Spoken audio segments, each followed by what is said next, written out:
Hello, and welcome to the first episode of 2023 of Green Dragon, a monthly show where we talk about green initiatives in the state and county and ongoing sustainability efforts at Howard Community College.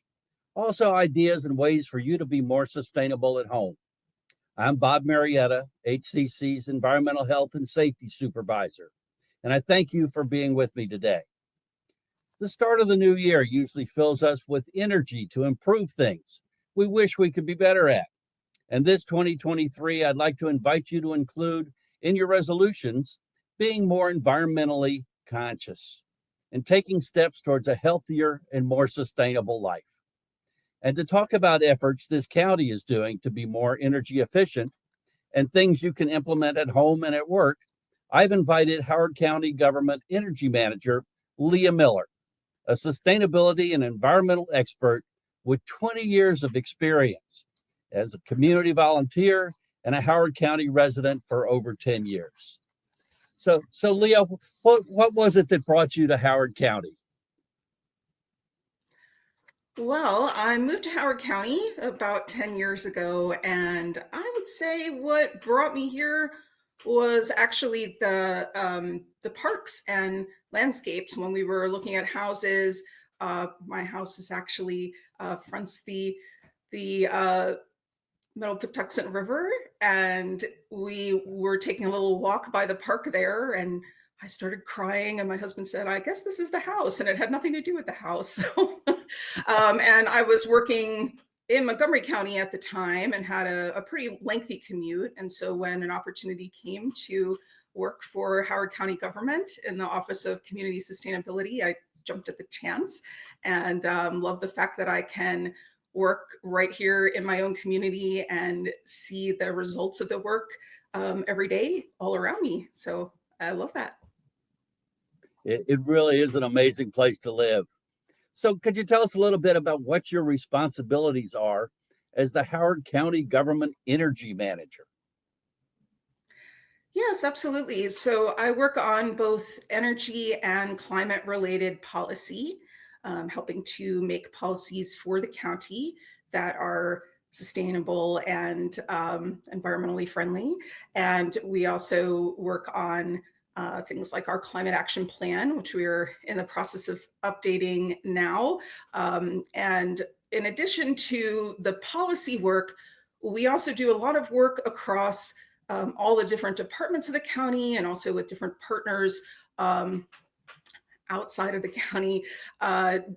We do a lot of these partnerships in order to tackle really challenging projects. Sometimes those are projects that are on county property, sometimes they're off county property. But for me, being the energy manager, a lot of what I focus on is ways to save energy, reduce the amount of fleet fuel use, energy use in our buildings and operations, and also going renewable, and then working with our businesses and our residents to help them to do the same. Taking a really big picture here, what's the whole point of saving energy? Yes, that's a good question. So I'd say there are two main reasons for saving energy. One is, of course, you pay for all of that. So whether that is your uh, gasoline driving around or your electricity in your home or at work, your heating. So all of those things cost money. And so when you are able to save and cut down on your energy use, you also are saving money, which is great. And of course, the other big thing is that you are then contributing less greenhouse gas emissions, which of course is a huge issue. And by contributing less greenhouse gas emissions through our energy use, we can help to mitigate the impacts of climate change, slow some of that down, and start to adjust to new kind of lifestyles we might need to adjust to as the climate changes and as we work to reduce those impacts for ourselves and for future generations. So what can our listeners do to save energy and money for energy at home and at work? Right. Well, at work, unless you are a facilities manager, in which case we'd have a whole different list of things that you could do. Generally, most people at work, the thing that you have the most control over would be turning off the lights when you leave a room if you have regular light switches. And for me, even when you have automated lights, if there is also a way to manually turn the lights off, I usually do that as well um, because sometimes the automated lights take a while before they realize, oh, someone's not here anymore, and they turn off on their own. So that's one big thing. And then the other big thing would be plug loads. So anything that you plug into an outlet in the wall. So turning off your computer monitor, unplugging any chargers, turning off printers or coffee makers or all of those types of things probably the best things you could do at work. At home, you have a lot more options. You can adjust the temperature in your home. You can change the type of appliances that you use. You can add insulation or weather stripping to keep the heat or the cool in when you're conditioning your home. So lots of different options. And I think the plug loads there are kind of interesting at home are interesting too, because I think a lot of people don't realize that even when you turn something off, it's still maybe using energy, especially if it's something with a clock or a light or something that has standby power like our televisions usually do. So by plugging those things into a power strip and turning off the strip, that's one way that you can make sure that you're not still using energy even after you turn things off. One big mystery. What do thermostats do? What do they do? Well, thermostats are a way that you can control the temperature. So they basically give an indication. Usually, a thermostat will measure what the temperature is in the space, and then they are connected to your heating or cooling system. And depending on what level you say you want the temperature to be and what level your temperature is, it'll either kick on the heating or the cooling or not. So that's basically what they do. Maybe it's not as mysterious as people think. So what then are smart thermostats? And can they really save energy and money? Sure. Yeah. Smart thermostats are a great way to do that. Basically, with a smart thermostat, it is programmable. So you can select different times of day to have different temperatures. So we have one at my house. And one of the things that we do with it is we set it to be a little bit cooler in the winter, a little bit warmer in the summer, especially when we know no one's in the house. So when my daughter's at school, my husband and I are at work, it doesn't really make a lot of sense to be making sure the house is incredibly comfortable for people to be here because we're not here. So, and that also helps with another issue is that energy use tends to go up and down during the day depending on what people are doing. And so, especially on really hot days, there's a time in kind of the late afternoon when some people are already home, other people are still at work, and that's when energy use tends to be the highest in the entire year because people are air conditioning and those spaces at work and at home are all being air conditioned, and people start, they've just gotten home, so they start turning on all their appliances and doing their chores and things like that, and that could put some in addition to using a lot of energy, it also puts strain on the whole power generation system, and can and also requires that our power generators make sure that even if we use a much smaller amount of energy as a whole, as a community, other times of the year, they need to make sure they can generate enough that on that hottest day of the year when we're all using everything, all of our power, that's available, that they also are generating enough all the time to be able to meet that need, or they at least have it on standby, which is a lot of resources going into generating energy even when we don't need it.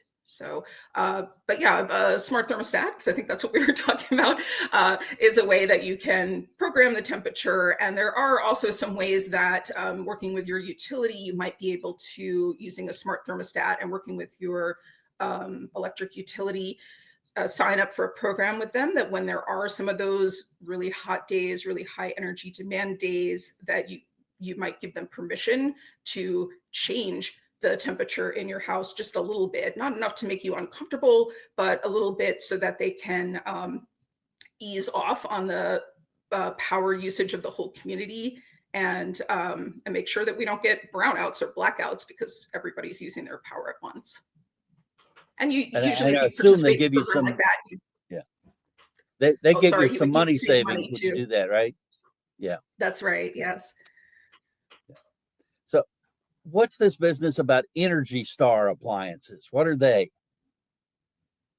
Right. So Energy Star is something that the US government has put together, and it's a rating system for appliances. So it rates appliances 0 to 100, with 100 being the best, at saving energy. So it's a way to just quickly help you to compare when you're shopping for appliances to see which ones are Energy Star certified. They'll have a sticker on them or a label on them that says Energy Star, and they usually also will show you where they fall in that 0 to 100 scale. So if an appliance isn't even labeled Energy Star, it's usually the least efficient. You want to try to avoid those.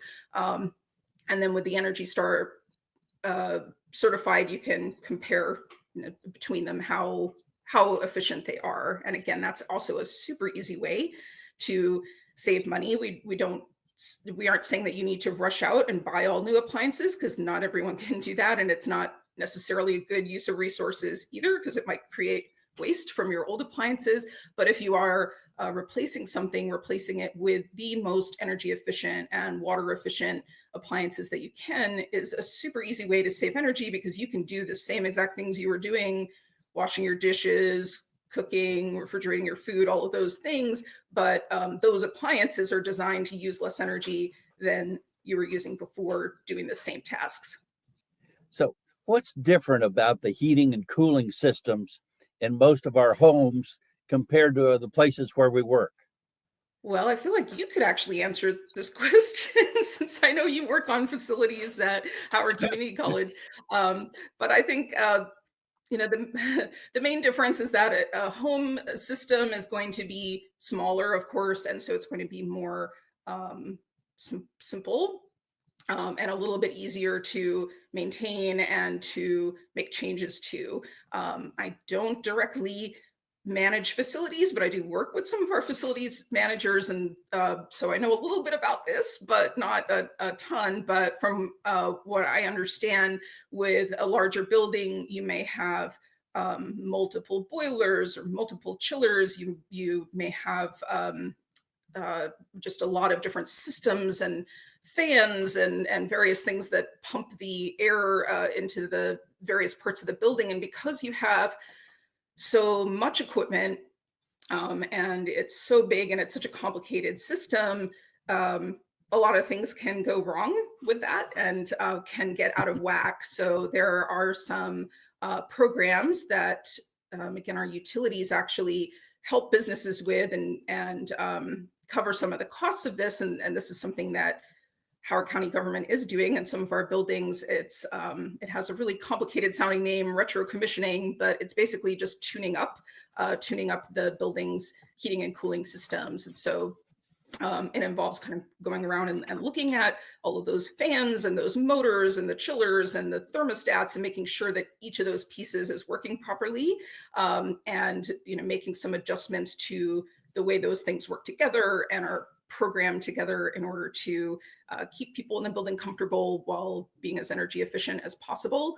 But it is a lot more complex, and it takes training to be able to run all of that. And I always give a shout out to everyone who works in large building facilities maintenance, because it's one of those hidden things that people don't really think about unless they feel hot or cold, and then they want to complain. And otherwise, usually a lot of times people will, companies, organizations, Howard County government has done this as well, tend to skimp a bit on the maintenance of buildings, because it's not as exciting as building something new. It's not as visible, but there's so much in the maintenance, both at home and at in large buildings, that can improve energy efficiency, save the life of your equipment, and just cause people to be more comfortable. So just to bring it back to at home, one simple thing that relates to this is changing your filters. So your heating system, your cooling system have air filters that you really should be changing at least once every 3 months. But if you can do it more frequently than that, it's great, because the filters are not expensive. They're easy to change out. And the cleaner your filters are, the easier it is for your heating and cooling system to work. So it doesn't have to work as hard to heat or cool. And you're also, your air is going to be healthier because you're not, blowing so much dust around. And if you have clogged, dirty filters, it puts a lot of stress on your system and could cause it to break. And we definitely don't want that. So what temperature do you recommend people set their thermostats to, for at home and at work? What temperature do you recommend we try for? That's a good one. Yeah, I would say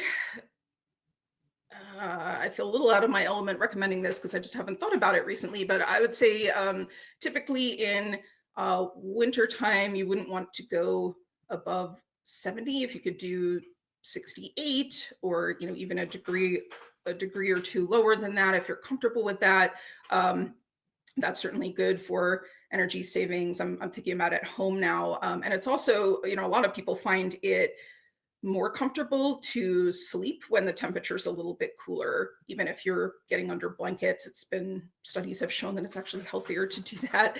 And then also, I would say in summertime, going a little bit warmer, of course. So if you can do 78 or 80, that's energy efficient as well. But certainly different people have different tolerances for temperatures, and different health concerns, and that type of thing. So I would certainly recommend do what feels right for you. But if you can try, changing it by a degree or two, and see what happens with your electric bill and or your natural gas bill, and see how you are feeling, that's always a good idea.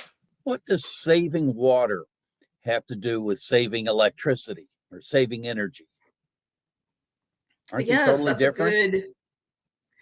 that's a good connection to make. No, it's not different. I mean, it is a little bit different because it's also water, but there are two ways that saving water also saves energy, or maybe electricity, maybe something else, depending on your heating source. So a lot of times when you're using water, you're also heating it up. So if you're washing dishes or taking a shower, washing your hands, lots of these things that we do, we also are heating up that water first before using it, which takes a lot of energy to do. And then also there are, depending on your source of water, if you're on well water, you generally have a pump that has to pump that water out of the ground into your house. And that, of course, is taking energy. And in the community side of things, even if you are on city water and the water is coming into your house through water pressure and not a motor in your home, there is a lot of work that goes into the water treatment and the water pumping. And that's actually using a lot of electricity on that community level.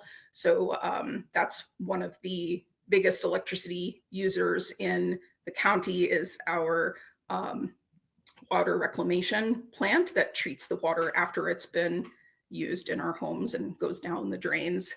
So lots of connections between energy and water. And one of the things that we also recommend to people is, if you can try to shorten up your showers, if you can turn the water off when you're shampooing and those kind of things, those can all be really helpful. We actually don't even realize a lot of times how much water we're using when we do something like showering. And if, limiting your shower time, or turning off water is not possible, or not a sacrifice you're willing to make, then there's also another kind of easy way to reduce water use, which is using a high efficiency shower head, which basically aerates the water coming out. So you feel the same pressure, but you're using less water. And you can do that with your shower heads, with your sink faucets. And there also are devices that you can use in toilets as well, or just when you get a new one, using one that doesn't use as much water. Okay.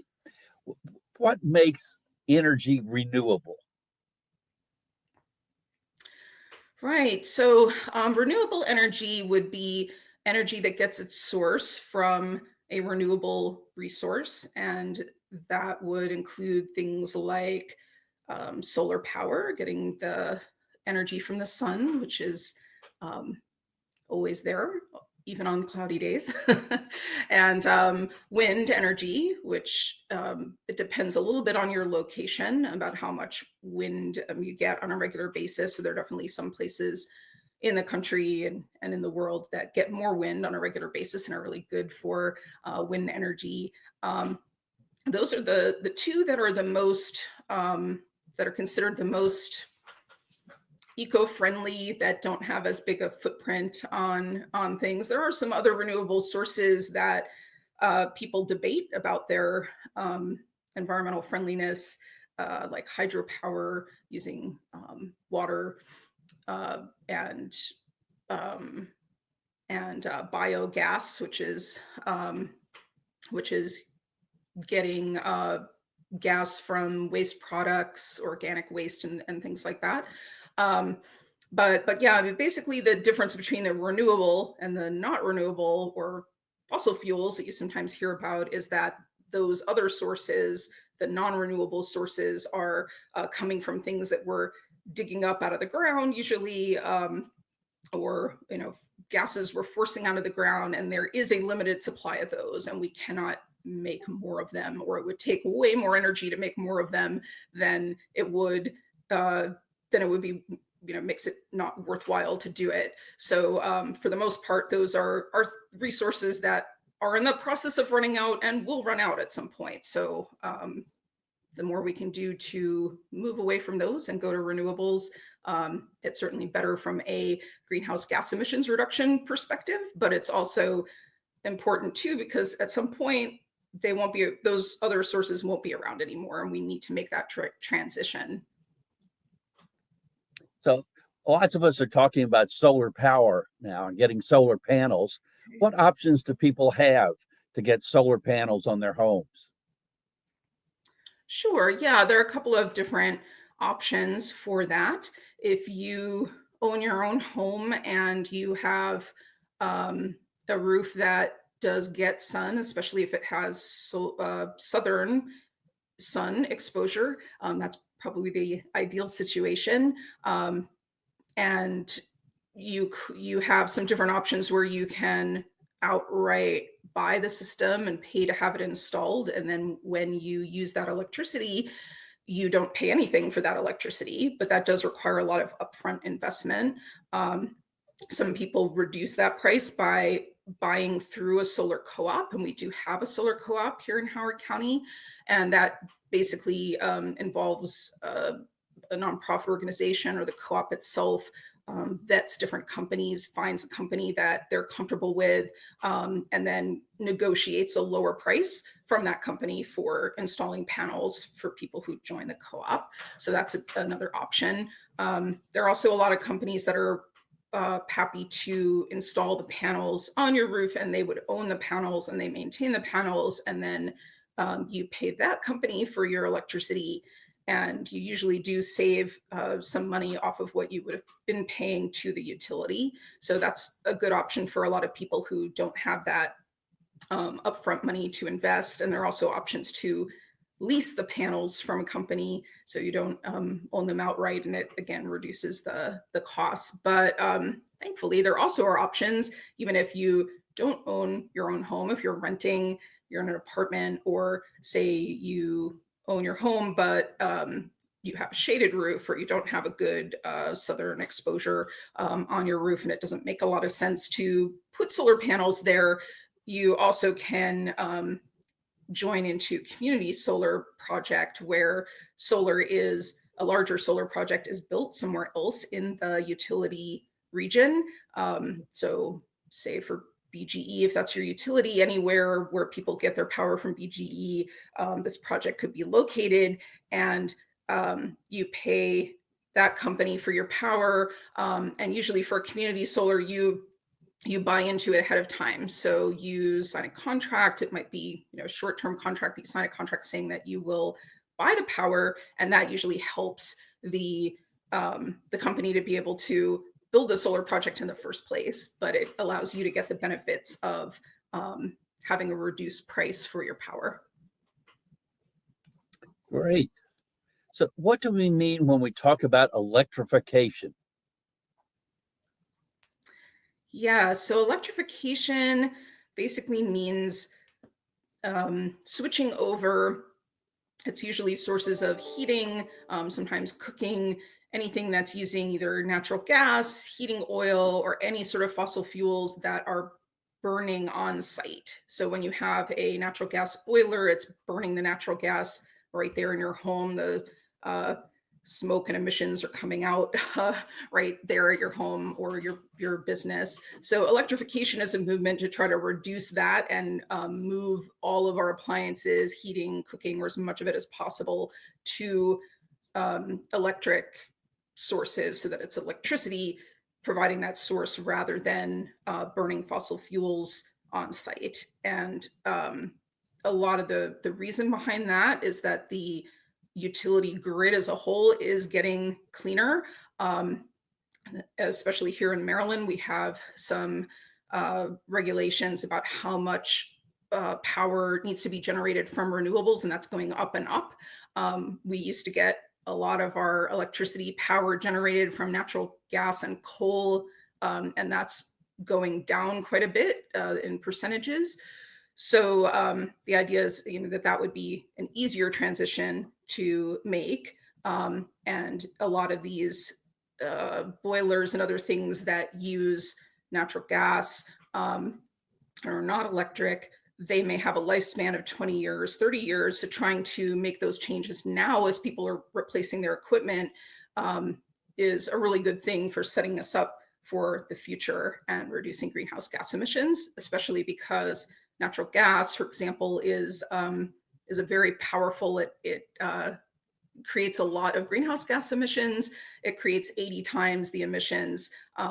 The gas methane creates 80 times the emissions of carbon, or carbon dioxide. So it's a pretty powerful one. And if we can reduce the use of that, that would be fantastic. Are there health reasons that we should consider switching? Oh, yes. Thank you for pointing that out. There are, because when you're burning fossil fuels in your home, there are health risks, because you're basically end up having air pollution particles in your home, even when you don't see them or you don't smell them. They are there. Studies have shown that it actually can be extremely unhealthy to have those have those fossil fuels burning in your home. Even lighting candles, those things can be can lead to some air pollution in your house as well. Leah, I know you had a lot to do with the county's recent solar power projects, and you even helped the college get our project started. What can you tell us about the progress of those, and what else the county is looking for in the future? What sort of renewable energy projects can we look forward to? Right. Yeah. So we do have this great power purchase agreement. It's very large. We're planning to be getting at least 50% of our power from solar for county government operations, and those projects are about halfway done now. So that's really great. We've got projects on rooftops, over parking lots, in fields. So that's fantastic, and still working hard on that project. So certainly always looking for additional opportunities to support solar, and even if it's not going toward county operations, to just support more solar projects in the community by helping with tax relief and other things that helps to make those projects more viable.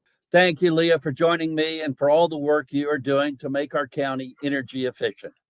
I'll be back next month with another guest and a sustainable topic. In the meantime, if you have ideas or comments, you can connect with me at rmarietta@howardcc.edu. You can listen to this and all of our other episodes at dragondigitalradio.podbean.com. You can also catch us on HCC TV and Howard Community College's YouTube page. Don't forget to share, like, comment, and let others know to join us and help us take care of our world, because every small step we take can have a great impact. Thank you for joining me today.